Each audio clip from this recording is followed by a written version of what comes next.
30 लाख परिवारों को लाभ देने के लिए सरकार 1 लाख के कर्ज पर 5% ब्याज लेगी। ये हाल ही में सुप्रीम कोर्ट ने कहा कि अब कुछ ऐसे शब्द जो महिलाओं को अपमानित करने जैसे लगते हैं उनका प्रयोग सुप्रीम कोर्ट में नहीं होगा। देखिए, शिक्षा का मानक सिर्फ शिक्षित होना नहीं होना चाहिए कि क्या जानते हैं क्या नहीं जानते हैं।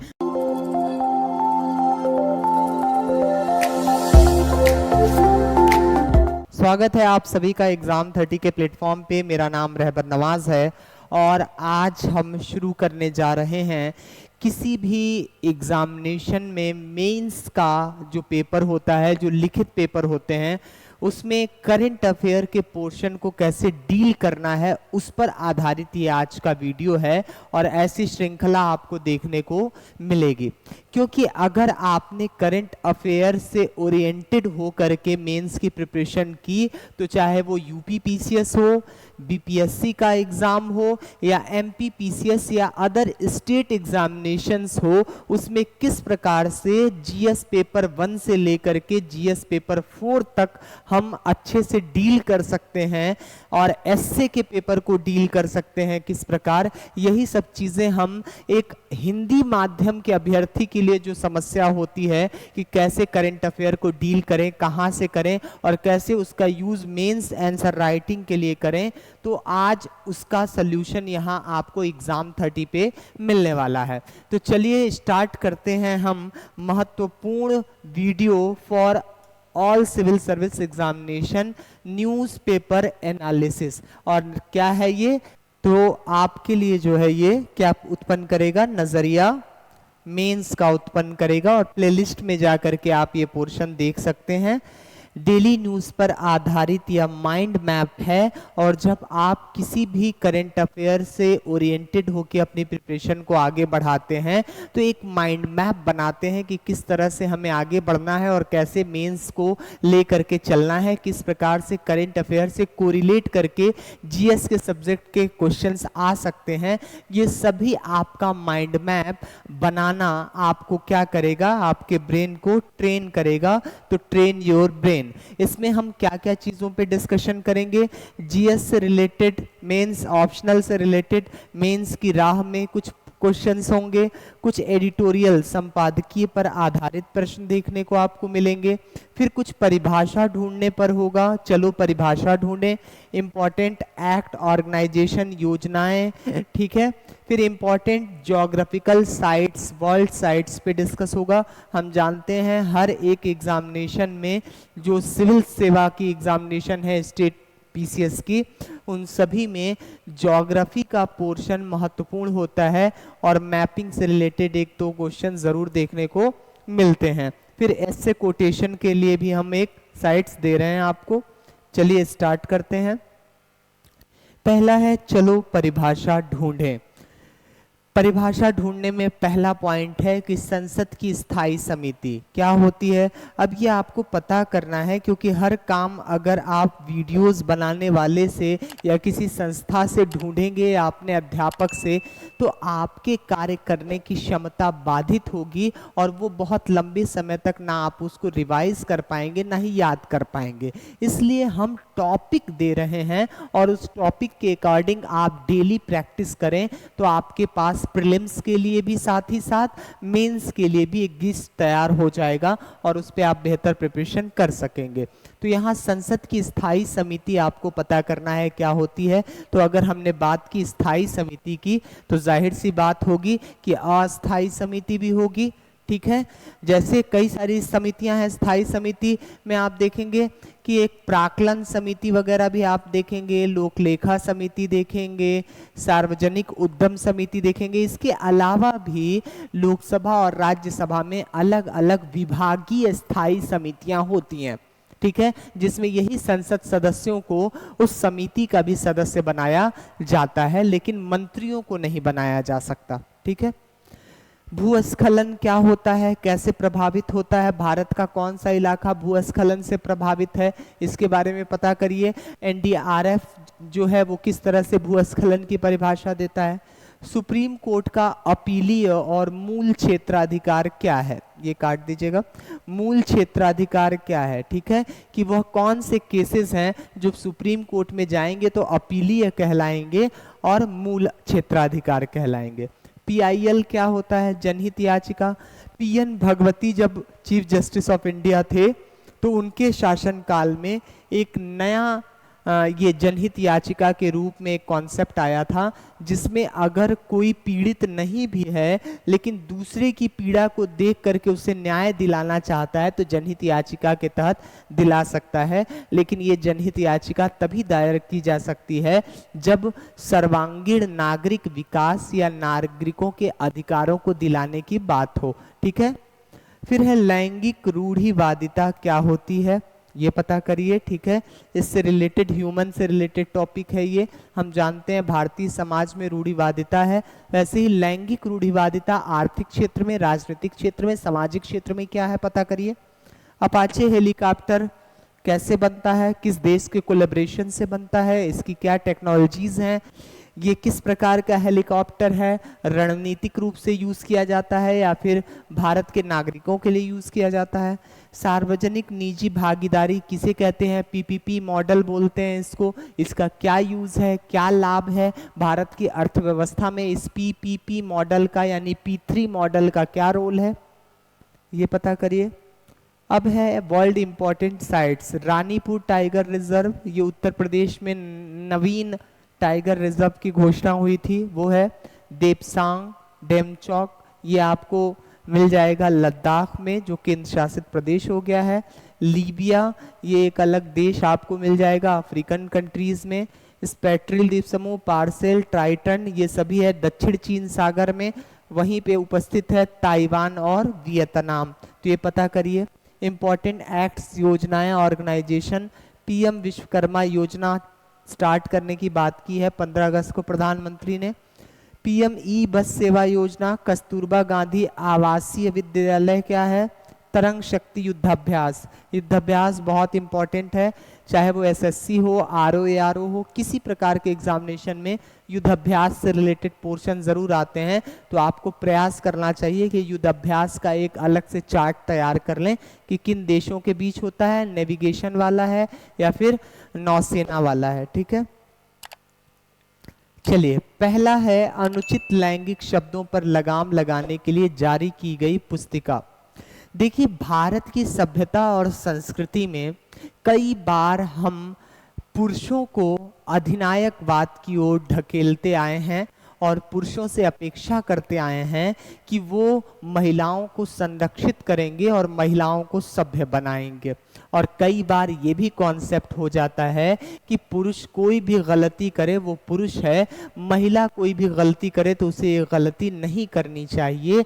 यही अवधारणा भारत ही नहीं बल्कि वैश्विक रूप से, सामाजिक, आर्थिक, राजनीतिक रूप से महिलाओं को सशक्त होने से रोकती हैं और इसी को पितृसत्तात्मक अवधारणा का नाम दिया जाता है, जहां किसी महिला को सामाजिक, आर्थिक, राजनीतिक, सांस्कृतिक, धार्मिक और बौद्धिक रूप से सोचने समझने पर पुरुषवादी मानसिकता का प्रभाव सर्वाधिक रहता है। इसी को देखते हुए हाल ही में सुप्रीम कोर्ट ने कहा कि अब कुछ ऐसे शब्द जो महिलाओं को अपमानित करने जैसे लगते हैं उनका प्रयोग सुप्रीम कोर्ट में नहीं होगा। और धीरे धीरे कुछ वर्षों में सुप्रीम कोर्ट ने कुछ ऐसे फैसले दिए हैं जो महिला अधिकारों को और महिला सशक्तिकरण को, महिला समानता को और बढ़ावा देते हैं और उन्हें अन्य रूप से कहें तो भारत के सामाजिक आर्थिक विकास में इस आधी आबादी को और बेहतर स्थान दिलाने का प्रयास करते हैं। ठीक है, तो इस पर ही आधारित प्रश्न है कि पिछले कुछ वर्षों में भारतीय महिलाओं के अधिकार और सम्मान को लेकर भारतीय सुप्रीम कोर्ट काफी सजग रहा है। इस कथन को उदाहरण सहित स्पष्ट करिए, तो उसमें एक उदाहरण तो आप यही दे सकते हैं। ठीक है, फिर है भारत ने वैश्विक दक्षिण की आवाज बुलंद की।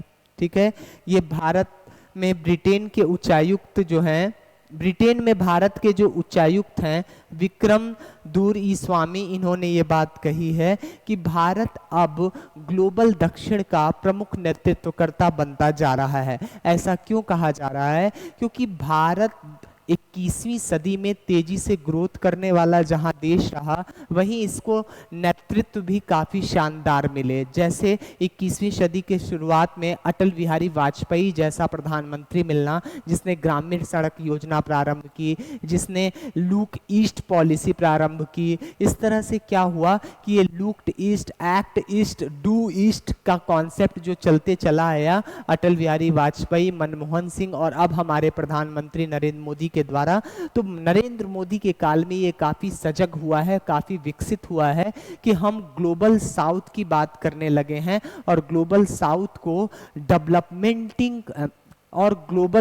को डेवलपिंग कंट्री से जो डेवलप्ड कंट्रीज के मापदंड होते हैं उसमें पहुंचाने का प्रयास करने के लिए जो समूह बनना अगर बने तो उसमें नेतृत्वकर्ता की भूमिका भारत निभाएगा और निभा भी रहा है। चाहे वो श्रीलंका को मदद पहुंचानी हो, चाहे वो मेडागास्कर को मदद पहुंचानी हो, म्यांमार को पहुंचानी हो, बांग्लादेश को पहुंचानी हो। कोविड काल में और भी आपने देखा, फिर उसके बाद आपने देखा कि किस प्रकार से सोमालिया में कोई दिक्कत आई तो ऑपरेशन राहत वगैरह चलाया गया, वहां से नागरिकों को निकालने के लिए, उनको सहायता पहुंचाने के लिए।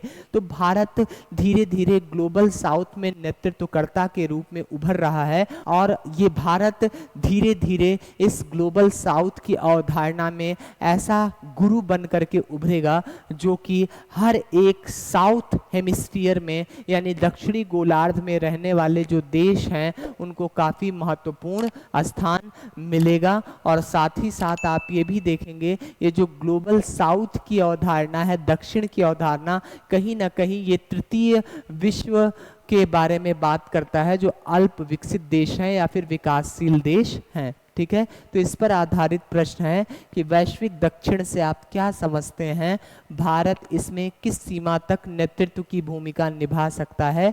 आलोचनात्मक मूल्यांकन करना है, यानी भारत की क्षमता क्या है, कितना उसने काम किया और कितना अभी उसे काम करना बाकी है, किन किन चीज़ों को उसमें सुधार करना चाहिए, यानी पॉजिटिव और नेगेटिव बात ही आलोचनात्मक मूल्यांकन के बारे में बताता है। अगला है समाधान के रास्ते। भारत और चीन के बीच पूर्वी लद्दाख में वास्तविक नियंत्रण रेखा LAC पर गतिरोध के शेष मुद्दों को शीघ्रता से हल करने पर सहमति बनी है। यानी ये भारत और चीन के संबंधों से रिलेटेड आर्टिकल आया था, तो इस पे एक बड़ा खूबसूरत प्रश्न फ्रेम किया गया है कि भारत चीन संबंधों में राजनीतिक बाधाओं की अपेक्षा भू राजनीतिक समस्याओं की प्रमुखता है। इस कथन का मूल्यांकन कीजिए। यानी सिर्फ राजनीतिक लेवल पे हम भारत चीन संबंधों को नहीं सही कर सकते, हमें भारत चीन संबंधों पे अगर बात करना है तो हमें भारत चीन संबंध सीमा रेखा को लेकर के प्रमुख रूप से समस्याओं से घिरा होता है। और ये कौन कौन सी सीमा है? लद्दाख, अक्साई चीन, उत्तराखंड, पिथौरागढ़, काला पानी क्षेत्र, फिर उसके बाद आपका सिक्किम, अरुणाचल प्रदेश, ये सभी क्षेत्र जो हैं भारत और चीन के बीच कहीं ना कहीं मसले क्रिएट कर रहे हैं, समस्याएं क्रिएट कर रहे हैं। और इसके साथ ही साथ भू राजनीतिक रूप से अगर वैश्विक संबंध के रूप में देखें तो चीन का जिबूती के पास अपना बेस बनाना, सोमालिया में बेस बनाना, साथ ही साथ उसका दक्षिण चीन सागर में अपना प्रभुत्व स्थापित करना, श्रीलंका के कोलंबो और हब्बन टोटा द्वीप समूह पे अपना स्थान काबिज करना, फिर बांग्लादेश के कई सारे बंदरगाहों को इस्टेब्लिश करना, ये एक मोती की माला बना रहा है चीन, जो हिंद महासागर में भारत को घेरने की बात कर रहा है। यही भू राजनीतिक समस्याएं हैं जो भारत और चीन संबंधों में देखने को मिलती हैं, उसका डिस्कशन यहाँ पे आपको करना है। अगला है औपचारिक शिक्षा आपको जीवन यापन करने के योग्य बनाती है जबकि स्व शिक्षा आपको सफल बनाती है। देखिए, शिक्षा का मानक सिर्फ शिक्षित होना नहीं होना चाहिए कि क्या जानते हैं क्या नहीं जानते हैं, बल्कि ये आत्मचिंतन का भी साधन बनना चाहिए, क्योंकि ये जो चतुर शैतान बना देती है हमें शिक्षा, इसलिए बना देती है कि हम उसमें नैतिकता का समावेश नहीं करते हैं। अगर शिक्षा में नैतिकता का समावेश नहीं हुआ तो वही पढ़ा हुआ इंसान इंजीनियर होकर के आतंकवादी बन जा रहा है, ओसामा बिन लादेन, और वही पढ़ा लिखा इंसान जिसके अंदर नैतिकता है, मोरालिटी है, और वो सच में शिक्षा का महत्व समझ रहा है, तो वो एपीजे अब्दुल कलाम बन करके मिसाइल मैन ऑफ इंडिया बन जाता है। यही फर्क है आत्म शिक्षा, स्व शिक्षा को उत्पन्न करने का और सिर्फ शिक्षा ग्रहण करने का। सिर्फ शिक्षा ग्रहण अगर आप करेंगे और उसमें नैतिकता का समावेश नहीं करेंगे तो आज देखिए भारत ही नहीं विश्व में आज हमारी युवा पीढ़ी किसी टीचर को चाकू घोंप दे रही है, किसी माँ को, कोई बाप है, कोई अध्यापक है, इन सब में लगातार आप देख रहे हैं। एनसीआरबी की रिपोर्ट उठा करके देख लीजिए कि किस प्रकार से हमारी युवा पीढ़ी अपराध की श्रेणी में जा रही है, क्योंकि उनके अंदर एकल परिवार की अवधारणा बसा दी गई, उनके अंदर सिर्फ शिक्षा की बात की गई, संस्कृति, सभ्यता और नैतिकता पे जोर नहीं दिया जा रहा है। यही कारण है कि ये कथन कह रहे हैं जिम रोहन कि औपचारिक शिक्षा आपको जीवन यापन करने के योग्य तो बना सकती है, लेकिन अगर आपको सफल बनना है तो स्व शिक्षा पे ध्यान देना होगा। इसके बाद जो इम्पोर्टेंट आर्टिकल आप देखेंगे, अब 30 लाख परिवारों को लाभ देने के लिए सरकार 1 लाख के कर्ज पर 5% ब्याज लेगी, और ये हाल ही में इसकी घोषणा की गई थी लाल किले से प्रधानमंत्री के द्वारा। ई बसों को चलाने के लिए 100 शहरों में 10,000 बसें चलाई जाएंगी। ये भी भारत लगातार जो कमिट करके आया है कि हम SDG 30 जो है, SDG 15 जो हैं, जो 2030 तक पूरे करने हैं, ये कहीं ना कहीं भारत के उस प्रतिबद्धता को इंगित करता है जो सस्टेनेबल गोल डेवलपमेंट 2030 तक वैश्विक लेवल पे भारत को भी 17 लक्ष्यों को हासिल करना है। उसी में से एक लक्ष्य है कि भारत अपने वहाँ क्या करेगा, जलवायु परिवर्तन को रोकने के लिए SDG 13 कहते हैं उसको, SDG 13 इस पे क्या करेगा, काम करेगा और रिन्यूएबल एनर्जी पे भी काम करेगा। उसी रिन्यूएबल एनर्जी के तहत इलेक्ट्रिक बसों को भी चलाने की बात की जा रही है। हिमाचल प्रदेश में भूस्खलन, अब तक 71 से ज़्यादा लोग मर चुके हैं, यहाँ 57 दिया हुआ है क्योंकि हम 17 अगस्त का डिस्कशन कर रहे हैं, ठीक है। फिर न्याय की गति, यहाँ पे महिलाओं से ओरिएंटेड कोई क्वेश्चन अगर आ रहा है, महिला सशक्तिकरण से या महिला के ऊपर अपराध से रिलेटेड, तो यहाँ से आप भूमिका ले सकते हैं। भारत में महिलाओं के खिलाफ अपराधों में बढ़ोतरी और बलात्कार के बढ़ते मामले देश के लिए गंभीर चिंता की बात है। इन अपराधों के न थमने का एक प्रमुख कारण यह है कि कई बार समाज और डर की वजह से अनेक महिलाएं अपने साथ हुए अपराध की शिकायतें नहीं करती हैं। यानी ये पूरी तरह से भारत में क्यों महिलाओं के द्वारा FIR दर्ज कराने का दर कम है, या फिर जो FIR दर्ज कराए जाते हैं उनकी दोष सिद्धि नहीं हो पाती है, इसके बारे में एक कुछ पॉइंट्स देता है। हम भारतीय समाज में रह रहे हैं और हमें ये बहुत अच्छे से मालूम है कि आज भी भारत की महिलाएं शिक्षा तो प्राप्त कर रही हैं, लेकिन उस शिक्षा के साथ ही साथ अब भी उनके अंदर sexual harassment, good touch, bad touch के बारे में बताना अभी बाकी है। और सेक्सुअल हरासमेंट की जो FIR दर होनी चाहिए, अब पता होना चाहिए, बल्कि तो ये होना ही नहीं चाहिए था भारत में, क्योंकि वो भारत जहां देवियों की अवधारणा है, जहां 9 दिनों तक देवियों की पूजा की जाती है, वहां इस तरह से बलात्कार की अवधारणा खुद ही सांस्कृतिक, धार्मिक और आध्यात्मिक चेतना पे हमें पुनः सोचने के लिए विवश करता है।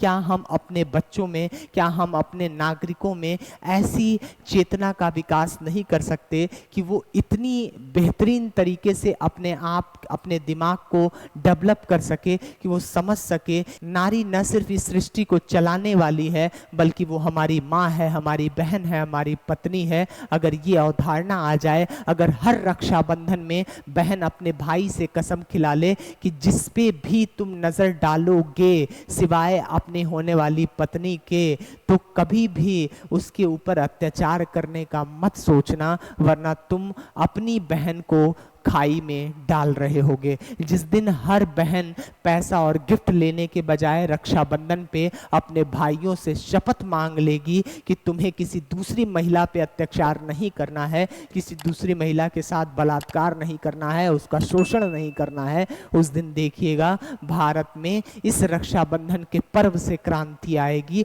और महिलाओं के ऊपर होने वाले अपराध में बहुत कमी आ जाएगी। तो इस रक्षाबंधन पे मैं उन सभी माताओं और बहनों को संदेश भेजना चाहता हूं इस एग्जाम 30 के माध्यम से कि आप अपने भाई से कसम लें कि वो इस रक्षाबंधन पे आपको गिफ्ट ना दे, पैसा ना दे चलेगा, लेकिन ये वादा करे कि अब वो अपनी जिंदगी में किसी महिला पे अत्याचार नहीं करेगा।